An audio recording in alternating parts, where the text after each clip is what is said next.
Assalamualaikum warahmatullahi wabarakatuh. Anak-anak, bertemu lagi dengan Bapak. Pertemuan selanjutnya tentang interaksi antar negara-negara ASEAN. Nah, minggu kemarin kita sudah membahas tentang negara-negara ASEAN. Nah, anak-anak udah tahu kan ya, ada berapa jumlah atau total negara-negara ASEAN. Kemarin hampir semuanya, alhamdulillah, hafal semuanya, udah bawa tes ya. Nah, sekarang pertemuan sekarang kita akan membahas tentang interaksi antar negara-negara ASEAN. Oke, untuk itu sebelum belajar, mari kita baca doa dulu sejenak. Semuanya silakan baca doa dalam hati, tenang, jangan keluar pokoknya ya anak-anak ya. Pas pelajaran Bapak semuanya diam di kelas, ikuti video ini ya, biar kalian nanti tahu tentang interaksi antar negara-negara ASEAN ini ya. Oke, baik, kita mulai. Nah, untuk awalan kalian lihat video interaksi antar negara ASEAN ya. Sebentar ya. Apa ya? Ya, materi kita pada video kali ini adalah interaksi negara-negara ASEAN. Ayo, sahabat belajar bersama. Masih ingat nggak Indonesia itu ada di benua apa? Yes, kamu benar. Di benua Asia, tepatnya di Asia Tenggara. Masih ingat juga dong, negara-negara yang berada di kawasan Asia Tenggara tergabung dalam organisasi apa? Iya, kamu benar lagi, yaitu ASEAN. Lalu, negara-negara ASEAN ini melakukan interaksi atau tidak? Seperti apa interaksi yang dilakukan oleh negara-negara yang berada di kawasan ASEAN? Sebelumnya kita pelajari apa itu pengertian kerjasama. Tentunya sahabat semua pasti tahu ya, apa itu yang dimaksud dengan kerjasama. Oke, kerjasama adalah menjalin hubungan antara dua negara atau lebih demi mencapai suatu kesepakatan. Jadi, di dalam kerjasama atau interaksi, pelakunya harus ada dua atau lebih. Lalu, apa saja yang mendorong kerjasama tersebut terjadi? Ayo, bisa sahabat sebutkan?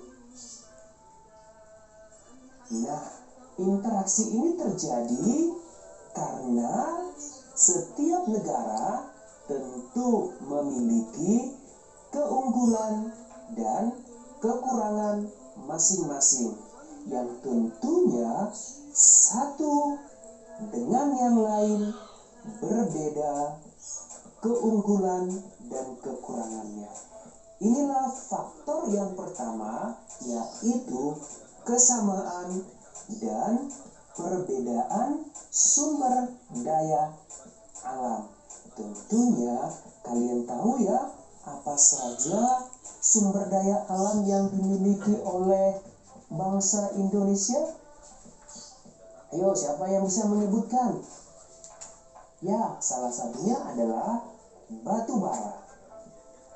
Sehingga dengan adanya kesamaan dan perbedaan sumber daya alam ini mendorong negara-negara yang berada di kawasan Asia Tenggara melakukan kerjasama. Misalkan Indonesia mengekspor hasil pertanian ke Singapura. Lalu faktor pendorong interaksi yang kedua adalah adanya kesamaan dan perbedaan kondisi geografis. Karena kesamaan letak geografis, beberapa negara di suatu kawasan pada umumnya mengadakan kerjasama untuk menjaga stabilitas dan keamanan negara. Contoh, negara-negara yang terletak di wilayah Asia Tenggara membentuk kerjasama melalui organisasi ASEAN. Inilah faktor pendorong yang kedua, yaitu kesamaan dan perbedaan kondisi geografis. Selain pendorong, tentunya ada faktor penghambatnya. Apa saja ya faktor yang menghambat terjadinya interaksi antar negara-negara di kawasan ASEAN? Ayo, sebelum dijelaskan, ada yang bisa menyebutkan? Ya, yang pertama di sini adalah perbedaan ideologi. Tentunya sahabat semua tahu ya apa ideologi negara kita? Ya, kamu benar lagi nih, yaitu Pancasila.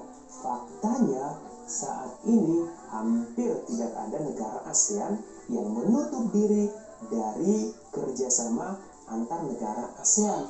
Jadi jarang ditemukan kerjasama tidak terjadi karena perbedaan ideologi. Karena kerjasama itu menguntungkan ya. Lalu faktor penghambat yang berikutnya apalagi? Ya, yang kedua adalah konflik dan peperangan. Kondisi konflik dan peperangan yang terjadi di dalam negeri maupun antar negara tentunya sahabat semua pasti mengganggu stabilitas negaranya sehingga akan menghambat kerjasama. Mudah-mudahan di negara-negara ASEAN jangan terjadi perang ya, karena perang itu banyak merugikan negara. Lalu faktor yang berikutnya apa?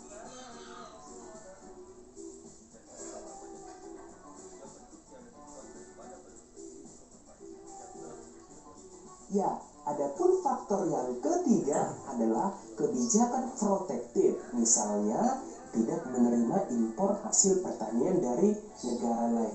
Suatu negara yang menerapkan kebijakan yang bertujuan melindungi kepentingan dalam negeri dan meningkatkan daya saing. Misalnya, tidak menerima impor hasil pertanian karena dapat mempengaruhi kondisi pendapatan hasil pertanian di dalam negeri. Dampak kebijakan ini juga mempengaruhi hubungan antar negara sehingga menghambat terjadinya kerjasama di antara negara-negara. Kemudian faktor yang selanjutnya adalah perbedaan kepentingan tiap-tiap negara. Kerjasama dibutuhkan bagi perkembangan dan masa depan negara di dunia. Akan tetapi dalam kerjasama antar negara, tiap-tiap negara memiliki kepentingan yang berbeda-beda. Lalu perbedaan inilah yang dapat menghambat kerjasama di negara-negara ASEAN. Ternyata interaksi antar ruang yang terjadi antara negara-negara ASEAN sangat dibutuhkan ya, dan penting adanya. Walaupun demikian, kita tidak boleh terlalu tergantung dalam bantuan dari negara lain ya. Ayo kamu sahabat semua, sebagai generasi penerus bangsa, kita harus rajin belajar supaya negara kita mampu memenuhi kebutuhannya sendiri. Demikian video kita pada pertemuan kali ini. Semoga bermanfaat. Baik anak-anak, kalian telah mengikuti, terima kasih mengikuti video yang tadi. Nah, tadi udah dijelaskan tentang faktor pendorong negara-negara ASEAN. Ada beberapa faktor pendorong negara-negara ASEAN. Yang pertama apa? Yang pertama tentang perbedaan sumber daya alam. Nah, yang kedua tentang perbedaan wilayah. Yang ketiga tentang perbedaan perkembangan teknologi. Nah, yang keempat apa? Perbedaan budaya. Telah kita ketahui bahwa setiap negara mempunyai perbedaan sumber daya alam yang berbeda. Kenapa? Pasti memiliki sumber daya alam. Indonesia sangat banyak, sangat luas ya. Contohnya apa? beras, banyak ekspor beras tentang ke Thailand gitu ya, karena produksi beras kita sangat bagus. Yang kedua, perbedaan wilayah. Setiap wilayah memiliki letak strategis yang berbeda-beda gitu ya. Tadi sudah dijelaskan. Yang ketiga tadi tentang perbedaan perkembangan teknologi. Setiap negara pasti memiliki perbedaan teknologi. Contohnya Jepang sekarang sudah banyak teknologi canggih di Jepang. Di Dubai banyak mobil-mobil tentang sudah teknologi yang memang canggih ya. Nah, yang keempat tentang perbedaan budaya. Nah, contohnya budaya Indonesia. Budaya Indonesia di sini sangat beda. Itu dari keempat. Nah, terima kasih sudah mengikuti untuk materi sekarang. Cukup sekian ya.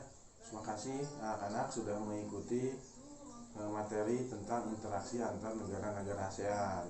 Nah, untuk itu kalian tetap di kelas, jangan keluar ya, ikuti daring ini, jangan sampai ada keluar atau apa ya. Yang penting tetap di kelas, jaga kesehatan, jangan lupa makan, jaga kesehatan ya. Untuk itu baik, sampai ketemu lagi di acara atau di pertemuan selanjutnya dengan Bapak. Nah, jaga kesehatan tetap ya. Terima kasih. Assalamualaikum warahmatullahi wabarakatuh.